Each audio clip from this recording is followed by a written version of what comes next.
Vamos a, entonces, Romanos capítulo 14.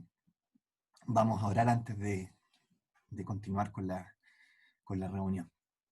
Nuestro Padre Celestial, gracias nuevamente por poder estar juntos, por poder haber disfrutado de estos coros, por poder saber que tú eres nuestro bien, que el amor tuyo nos llena, que el amor tuyo procura nuestro bien, que tú buscas que seamos verdaderamente libres de actuar bajo el diseño para el que tú nos diseñaste, para el que tú nos creaste en primer lugar, el diseño que da potencial a nuestras vidas, que nos permite verdaderamente florecer y desarrollar la imagen que debemos portar, que es tu imagen. Gracias por poder también mostrar esta imagen en nuestra vida actual. Y pensamos en los versículos que vamos a ver hoy día, porque estos versículos nos enseñan cómo mostrar tu imagen en un área que es tan difícil hacerlo. Y te rogamos para que tú, por supuesto, nos des la altura de miras, nos des el corazón blando de carne moldeable y no el corazón duro de piedra, incapaz de responder, para que tu Espíritu obre en nuestras vidas a través de tu palabra. Queremos quedar en tus manos, bajo tu poder, bajo el poder de tu Espíritu, siempre en el nombre precioso de nuestro Salvador, nuestro Señor Jesucristo. Amén.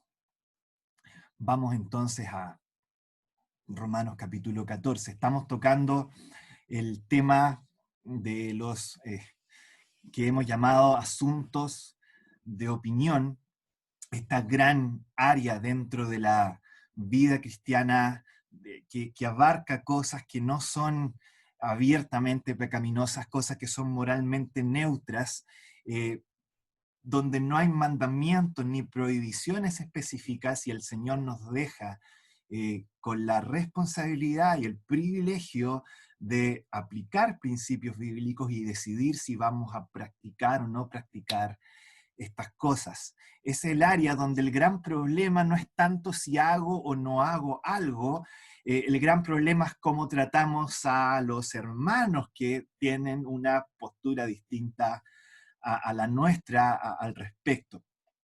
Ese es el gran tema de Romanos capítulo 14 y capítulo 15. Ahora, este tema de los asuntos de opinión, siendo bien honesto, no es un tema que tienda a tocarse mucho o a ser enseñado dentro de las iglesias eh, hispanohablantes. Hace un tiempo atrás leía un libro que era de otro tema totalmente distinto, de un hermano hispano que se llama José Lo Mercado, y este hermano, dentro de su libro, planteaba esta problemática. Él decía, la iglesia hispana no ha sabido establecer categorías de libertad cristiana. No existen. Simplemente si tú miras dentro de la iglesia hispanohablante, esta categoría no existe dentro de nuestro cristianismo. Por lo general, si ustedes lo piensan, crecemos en nuestras asambleas, pensando en nuestras asambleas específicamente, con la convicción de que la vida debe vivirse guiada solo por las escrituras, y tenemos esta bandera de lucha, la sola escritura, y estamos convencidos de que en nuestras asambleas eso se cumple precisamente en todo lo que hacemos. Y créanme, y esto es curioso, cada denominación que ustedes puedan meterse un poco en ella, van a creer exactamente lo mismo que nosotros creemos que hacemos. Ustedes van, en otras palabras, a un presbiteriano y él les va a decir, no, nosotros nos guiamos por la sola escritura, por la sana doctrina. Ustedes van donde un bautista y les va a decir exactamente lo mismo, nosotros solo nos guiamos por las escrituras. De hecho, ustedes van a un pentecostal y el pentecostal le va a decir, sí, nosotros tenemos la sana doctrina y nos guiamos solo por las escrituras. Todo el mundo cree que se guía solamente por las escrituras.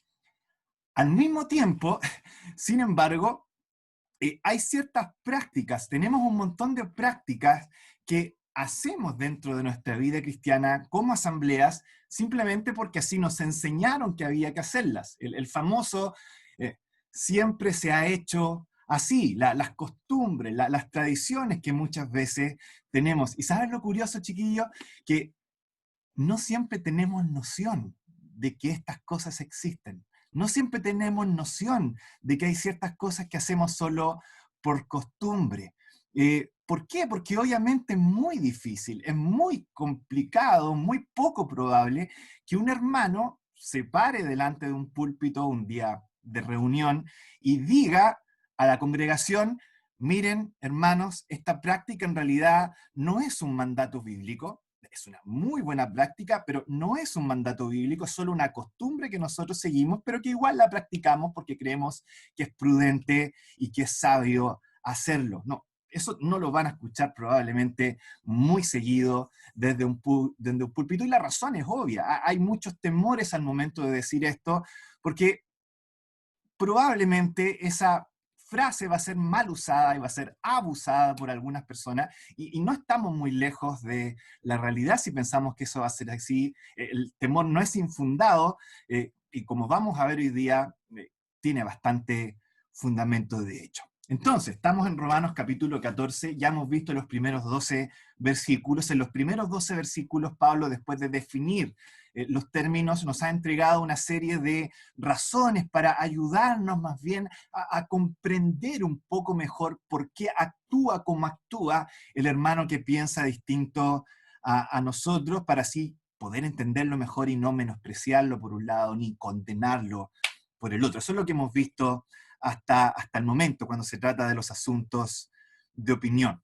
Pero ahora Pablo va a pasar a la acción propiamente tal. Va a pasar de la comprensión a la acción, de la forma en la que yo entiendo a mi hermano que piensa distinto, a la forma en cómo trato al hermano que piensa distinto a mí. ¿Cómo yo puedo usar sabiamente mi libertad cristiana delante de otros hermanos de mi iglesia local en estos asuntos de opinión específicamente? Eso es lo que se empieza a ver ahora en los versículos que vamos a ver en esta tarde. Así que les invito a que leamos en el capítulo 14 de Romanos, y vamos a comenzar la lectura en el versículo 13.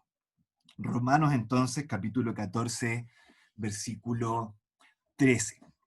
Dice así la palabra del Señor. Así que ya no nos juzguemos más los unos a los otros, sino más bien decidid no poner tropiezo u ocasión de caer al hermano. Yo sé y confío en el Señor Jesús que nada es inmundo en sí mismo, mas para el que piensa que algo es inmundo, para él lo es. Pero si por causa de la comida tu hermano es contristado, ya no andas conforme al amor. No hagas que por la comida tuya se pierda aquel por quien Cristo murió. Y hasta aquí vamos a leer por esta tarde. Entonces les propongo lo siguiente. Primero vamos a exponer el texto, luego vamos a ver dos aplicaciones y finalmente terminamos la reunión y cerramos esta segunda parte del mensaje, ¿vale? Entonces, vamos a la primera cosa que vamos a hacer. Vamos a exponer este texto y veremos qué es lo que nos dice. Partamos entonces en el versículo 13. ¿Qué nos dice el versículo 13? Dice: así que ya no nos juzguemos más, ya no tengamos más actos condenatorios, ya no tengamos más actos menospreciativos hacia nuestros hermanos. No nos juzguemos más los unos a los otros, sino más bien decidid no poner tropiezo u ocasión de caer. Y esta palabra decidid, sino más bien decidid, es una palabra muy curiosa porque es exactamente la misma palabra que se utiliza al principio cuando se nos dice: así que ya no nos juzguemos, krinomai, así que ya no nos krinomai los unos a los otros, sino más bien krinomai, no poner tropiezo u ocasión de caer. Es exactamente lo mismo. Es como que Pablo estuviera diciendo: ya no nos juzguemos, sino más bien juzguemos, no poner tropiezo u ocasión de caer. Pareciera que Pablo estuviera diciendo acá: si tienes tantas ganas de juzgar algo, no juzgues a tu hermano. Si tienes tantas ganas de condenar algo, no condenes a tu hermano, condena la actitud de buscar poner tropiezo a tu hermano. Eso es lo que pareciera estarnos diciendo Pablo acá en este versículo. Ahora, ¿qué significa esto de poner tropiezo? ¿Qué significa esto de dar una ocasión de caer al hermano?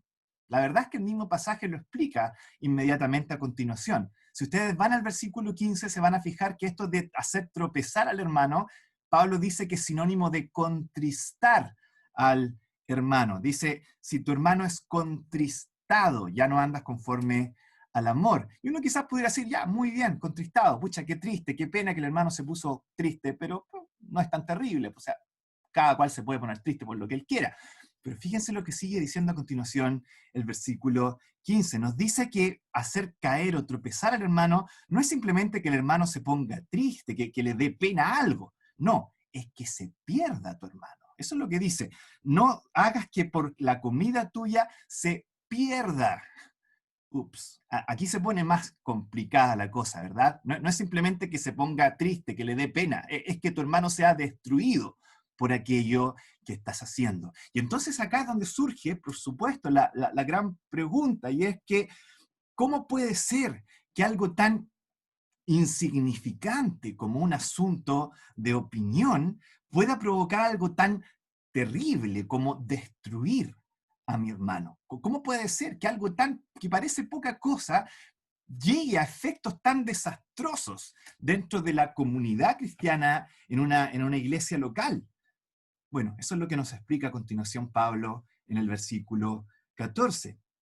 El versículo 14 busca a través de un ejemplo explicar esto. ¿Cómo es posible que algo tan quizás insignificante provoque un efecto tan severo?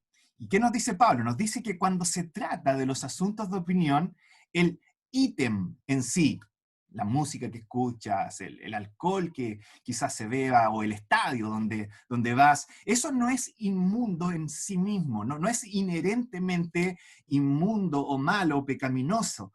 Pero cuando tu libertad está limitada, cuando tienes problemas de conciencia para hacer eso, entonces eso que en general no es pecado, para ti sí es pecado, poniéndolo en perspectiva personal. Quizás eso no sea inmundo en sí mismo, pero si yo tengo problemas para practicar eso y mi conciencia me acusa, para mí sí es pecado. Eso es lo que está diciendo el versículo 14. Y aquí es donde llegamos precisamente al tema de la conciencia, que es, pero vital para entender y para considerar cómo tratar a nuestros hermanos cuando se trata de estos asuntos de opinión. ¿Qué es la conciencia?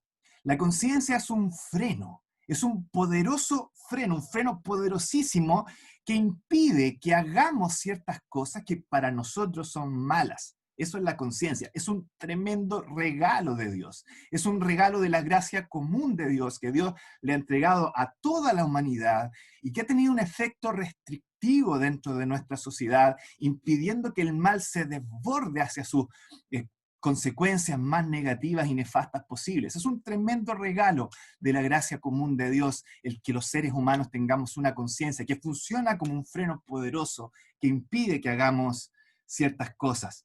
Obviamente, la conciencia no es infalible. No es la Biblia, no es la revelación divina, es nuestra conciencia. Y por supuesto, muchas veces va a pensar que ciertas cosas están bien cuando no están bien.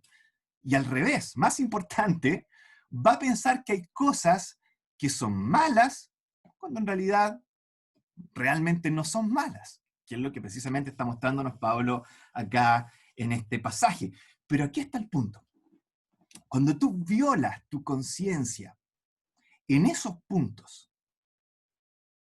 te haces daño a ti mismo y finalmente te puedes tropezar. Aun cuando tu conciencia esté equivocada, cuando tú vas en contra de tu conciencia, te estás provocando un tremendo daño a ti mismo. Piensa lo siguiente. Vas a actuar en contra de tu conciencia en un asunto de opinión. No es pecado en sí mismo, pero para ti sí es pecado. Pero tú dices, igual lo voy a hacer. Perfecto, lo haces. ¿Qué va a pasar? Bueno, tu conciencia va a empezar a acusarte, va a empezar a actuar en tu cabeza, va a empezar a hacerte sentir culpable. ¿Y qué vas a hacer tú? Lo más probable es que vas a empezar a responderle a tu conciencia y vas a empezar a darle argumentos a tu conciencia que no, que esto es un asunto de opinión, que en realidad no es nada malo en sí mismo, que lo puedo hacer igual. ¿Y qué va a pasar? con el tiempo te vas a transformar en un experto en hacer callar a tu conciencia. Te vas a transformar en un experto en ignorar tu conciencia. ¿Y qué estás haciendo con esto? Estás destruyendo el freno poderoso que Dios puso en tu vida para que no hicieras otras cosas. Ese freno poderosísimo que Dios había puesto en tu vida, te estás transformando en un experto en eliminarlo. ¿Y qué va a pasar? Va a pasar que con el tiempo vas a aprender a ignorar a tu conciencia, no solo en los asuntos de opinión, sino ahora en asuntos que realmente son de verdad pecaminosos en tu vida. Y eso probablemente a la larga te va a llevar al desastre. Destruimos el freno que impide pecar. Y eso, por supuesto, será que sea mucho más fácil pecar ahora en áreas que sí son pecaminosas, porque te hiciste un experto en acallar y en ignorar a tu conciencia. Cuando vas contra tu conciencia en áreas donde Dios no ha hablado abiertamente, entonces después será mucho más fácil para ti ir contra tu conciencia en áreas donde Dios sí ha hablado abiertamente y cosas que sí son pecaminosas. Perdiste el freno, destruiste el freno de tu conciencia y eso lleva a la ruina espiritual. ¿Qué pasa? Versículo 15. En el versículo 15 ahora Pablo aplica esto a la destrucción del hermano. Ahí está entonces hermano, ese hermano que para él la comida, en este caso específico, sí es inmunda, sí es pecaminosa. Su conciencia lo acusa. Y tú entonces, cuando te pones a comer delante de él, cuando te pones a ejercer tu libertad sin tapujos, sin freno, delante de ese hermano, lo que estás haciendo es invitarlo precisamente a destruir ese freno que se llama su conciencia y provocar precisamente su ruina espiritual. Y Pablo dice, eso es terrible, por dos razones. La primera es que eso no es andar conforme al amor. Uno dice, conforme al amor, no es tanto. No, hermano, hermana, andar conforme al amor es el tema que Pablo ha venido exponiendo durante 13 capítulos. Es el tema de toda la carta de Romanos. Los primeros 11 capítulos tienen que ver con el Evangelio y los capítulos 12 y 13 tienen que ver con tu comportamiento en amor hacia los demás, precisamente porque has sido tocado por el Evangelio. Y Pablo está diciendo, cuando tú actúas de esta manera, estás tirando por la borda todos Romanos. Llevamos años hablando de Romanos en la Asamblea en Concepción. Es como decir, el solo hecho de que tú hagas esto con tu hermano es tomar años de exhortaciones y pegarles una patada y eliminarlos afuera de tu vida. No andas conforme al amor. Es más que simplemente no estás siendo amorosito. Estás destruyendo el evangelio que debiera precisamente moldear tu vida. Pero no solo eso, fíjense lo que continúa diciendo Pablo en el versículo 15. No solo es terrible porque no andas conforme al amor, sino porque estás dañando, dice Pablo, al que Cristo amó tanto como para morir por él. Y esto ya es más grave, esto ya es bastante más severo. Piensa lo siguiente, Cristo amó tanto a tu hermano que estuvo dispuesto a morir él para que tu hermano viviera. Y tú por tu lado estás amando tanto de manera egoísta tu propia libertad cristiana que eres capaz de que el hermano muera para que tu libertad sobreviva. ¿Se fijan? No solamente va contra el Evangelio esta actitud, sino que va contra el mismo carácter de Cristo. Ya no estás portándote como Cristo, no estás viviendo a Cristo en tu vida, no estás cumpliendo con tu propósito de vida, que es ser hecho conforme a la imagen de Cristo. Ese es entonces el pasaje que acabamos de leer. Esa es la exposición del párrafo y terminamos entonces con nuestra primera parte.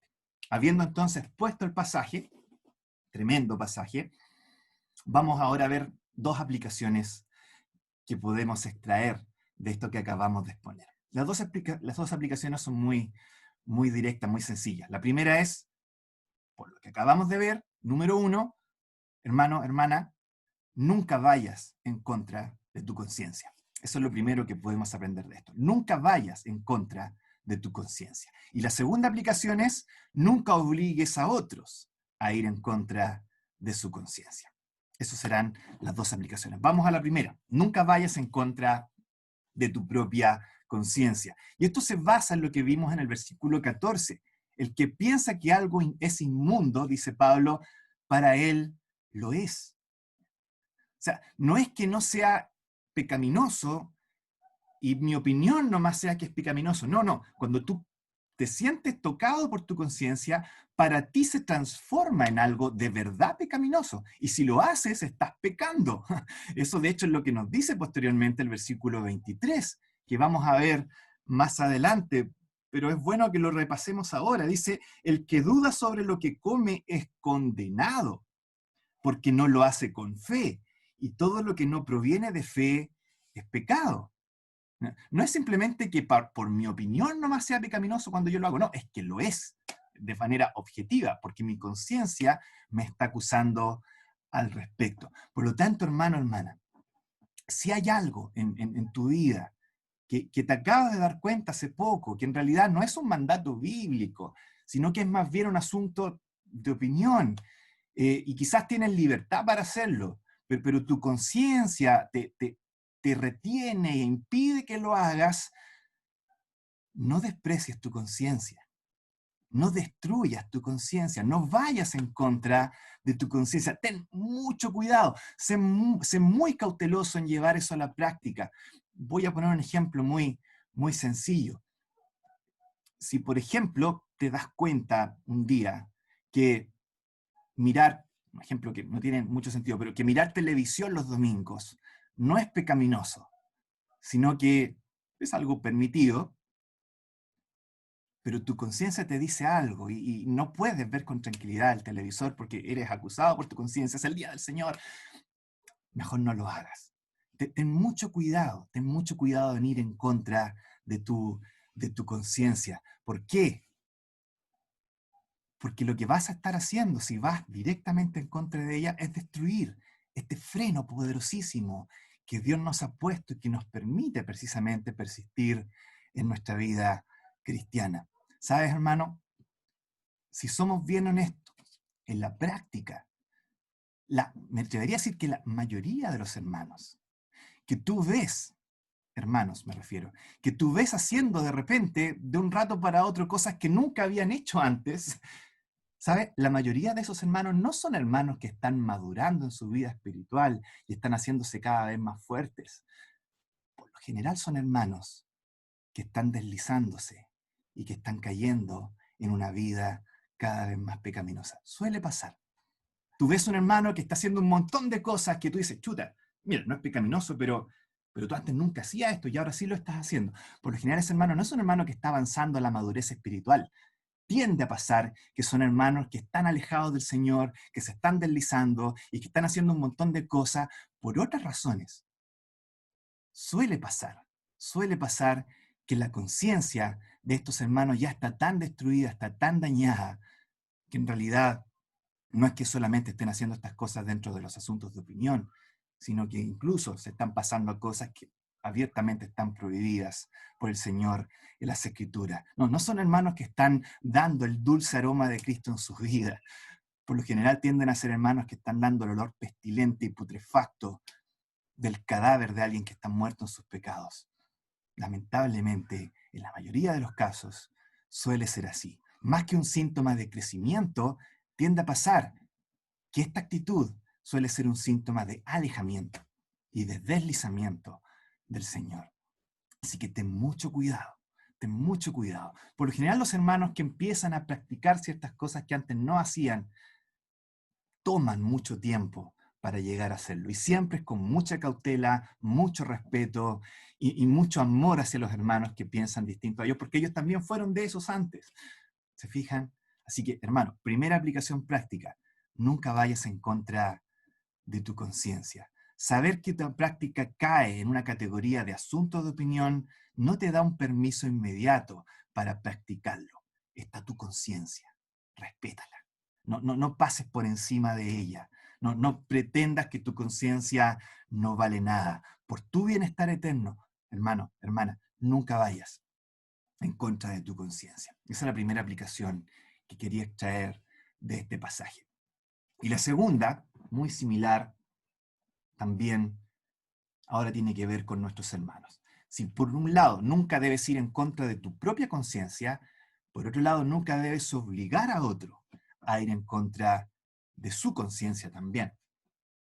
¿Por qué? Porque suele pasar, suele pasar. No sé si ustedes se han puesto a pensar que hay hermanos que a veces, a través de una buena intención, son bien intencionados y quieren y pretenden que están educando al resto de la asamblea o creen que están permitiendo que los otros disfruten una libertad que a lo mejor a ellos les gusta disfrutarla, quieren enseñarle a estos hermanos a disfrutar esto que es tan rico disfrutarlo y ustedes se lo están perdiendo por esa conciencia que tienen y quieren que eso cambie y a lo mejor no hay una mala intención en eso, pero está mal. O a veces ni siquiera están bien intencionado, a veces bastante mal intencionado, y es que simplemente en tu deseo egoísta de querer practicar algo, queremos practicarlo sin que el resto nos esté molestando. Así que vamos a obligar al resto a que haga y viva en contra de su propia conciencia y que practiquen esto que a mí me gusta practicar porque la Biblia no me lo prohíbe hacer.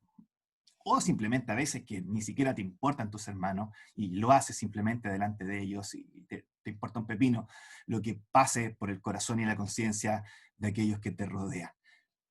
La aplicación es la misma. Nunca obligues a otro a ir en contra de su conciencia. El resultado que puedas tener en la vida de un hermano por cosas que son tan insignificantes a veces es tremendo. Aquí lo dice el versículo 15, no hagas que por la comida, o sea, algo tan poca cosa, se pierda, terrible, se pierda aquel por quien Cristo murió.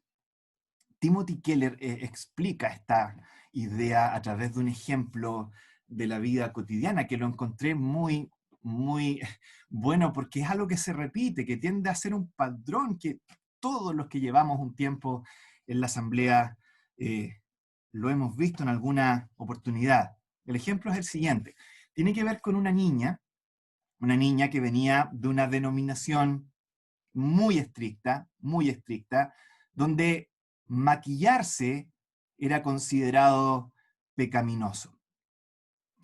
El tema de que una mujer se maquillara era visto como algo pecaminoso. Bueno, resulta que esta niña nunca tuvo problema con eso, no se maquillaba, vivía su vida cristiana sin maquillarse, ni un problema con eso, pero esta niña entró a la universidad y en la universidad conoció a algunas compañeras que también eran creyentes, pero estas compañeras habían sido criadas en otro contexto, en otra asamblea, en otra denominación, donde maquillarse, obviamente, no era considerado como algo pecaminoso. Era un asunto, por supuesto, de opinión que ni siquiera era considerado debatible en esas otras asambleas. No había nada de malo en maquillarse.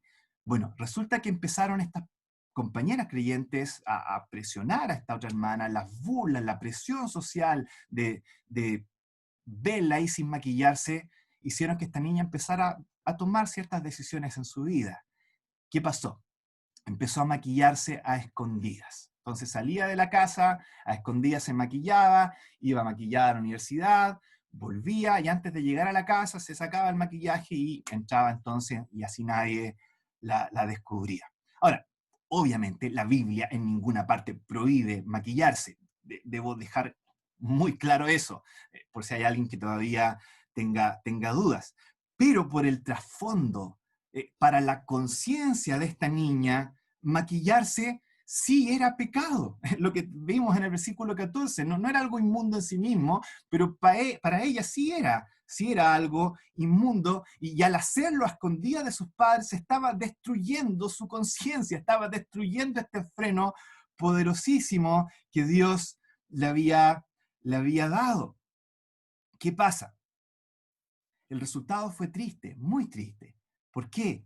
Porque esta niña ahora se abrió a caer ahora a transgresiones reales en la voluntad de Dios, porque aprendió a ignorar su conciencia en todas las otras áreas. Y en el caso de esta niña específicamente, eso se tradujo en el área sexual, precisamente más adelante. Las burlas de sus compañeras cristianas le hicieron ir en contra de sus principios, por distorsionados que estos quizás fueran, hizo que ellas no anduvieran conforme al amor y llevaron a esta niña a destruir su conciencia, y no solamente su conciencia, sino también su propia vida y su propio testimonio cristiano, probablemente por toda su vida más adelante. ¿Se dan cuenta cómo un simple hecho que parece tan insignificante puede llevar a resultados muchas veces desastrosos? O sea, no maquillarte, ¿qué importancia tiene eso?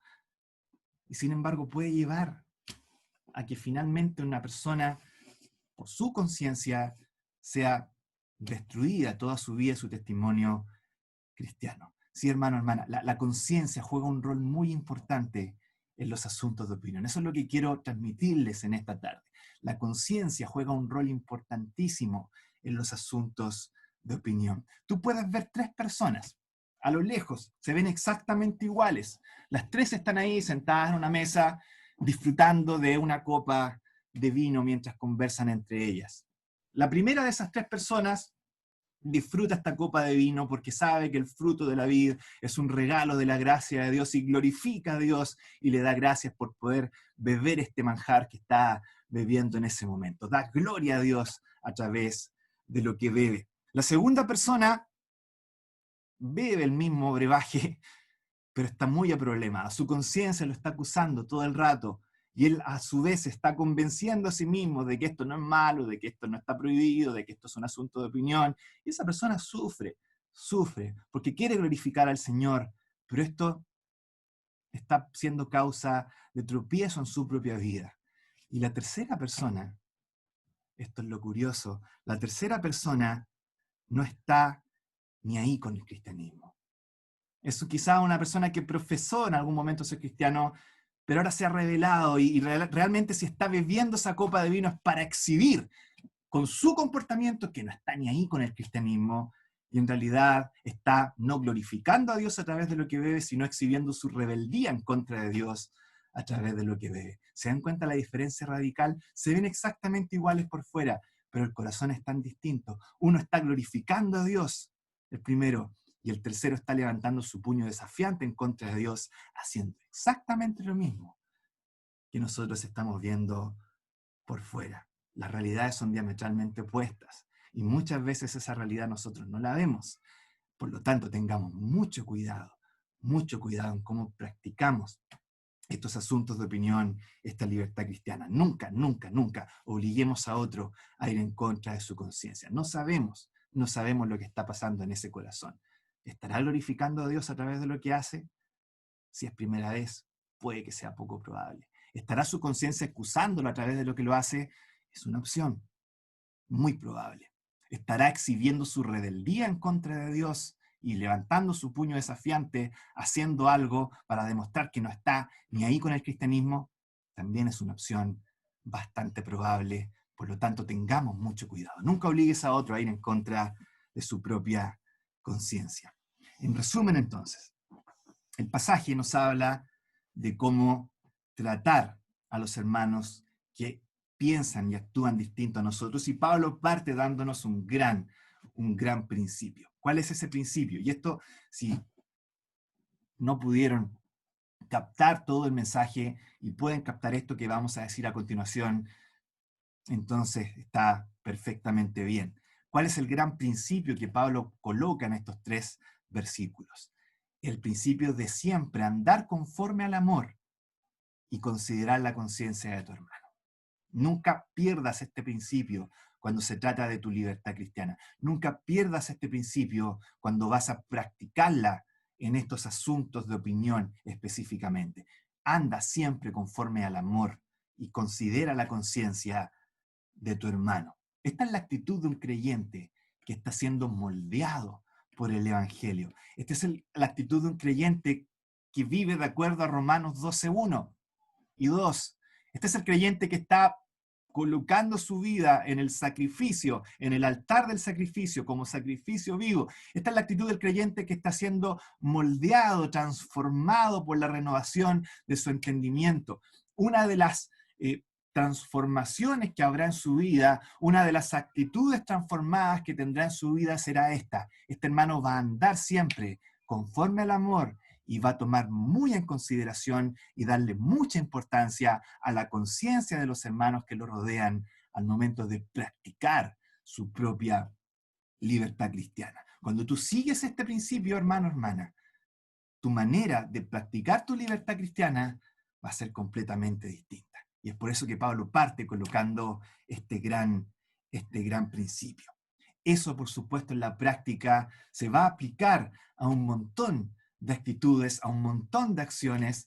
Muchas de ellas no tenemos la opción siquiera de pensarlas en estos momentos que estamos ahora juntos, pero al menos traté de dar dos aplicaciones bastante generales. No vayas en contra de tu conciencia, número uno, y no obligues a otros a ir en contra de su conciencia, número dos. El Evangelio está en juego, la obra de Cristo está en juego, eso es lo que nos dice el versículo 15. Que el Señor entonces, hermanos, nos lleve a respetar su obra, a apreciar su obra, tanto que esto se traduzca también en un respeto y en un aprecio para nuestros hermanos cuando se trata de estos asuntos de opinión y de nuestra libertad cristiana. Vamos entonces a dejarlo hasta acá y la próxima reunión continuaremos viendo cómo precisamente tratamos de manera práctica con el hermano que piensa distinto a nosotros en estos asuntos de opinión. Por el momento quedémonos con esta gran idea. Actúa conforme al amor, dale mucha importancia a la conciencia de tu hermano. Tú no sabes lo que hay en el otro lado. No sabes si hay un hermano luchando, no sabes si hay un hermano en rebeldía, no sabes si hay un falso creyente que en realidad le estás dando pie para que perpetúe su falsedad como creyente. No lo sabes. Ten mucho cuidado, ten mucho respeto, dale mucha importancia a la conciencia de tu hermano. Vamos a orar para terminar. Nuestro Padre Celestial, gracias por tu palabra, gracias por poder tener esta claridad que tú nos das a través de ella.